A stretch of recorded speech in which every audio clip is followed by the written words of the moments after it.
Hi mga kumare. Wala akong may share. Wala na akong may post. Kaya, eto, ang pinaka-favorite kong way pagkaluto ng fried chicken ay ganito. So, laging nagagalit yung asawa ko kasi, lutong-luto na, nag-iinarte ka pa, ayaw mo pa. Inulit ko pa. And ngayon, nag-request ako, sabi ko, gusto ko yung super fried. Kasi ayoko nung parang malansa pa. Ewan ko. Ano pa kasi pag medyo nagtutubig-tubig sa loob. So, ganito ang pinaka gusto kong way ng paggawa ng fried chicken. Yung favorite kong type part.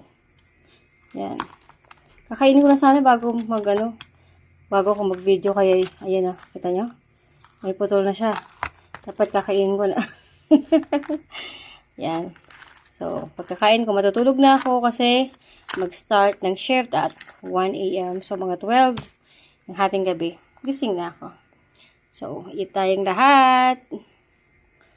Parang negro, di ba? Yan talaga siya.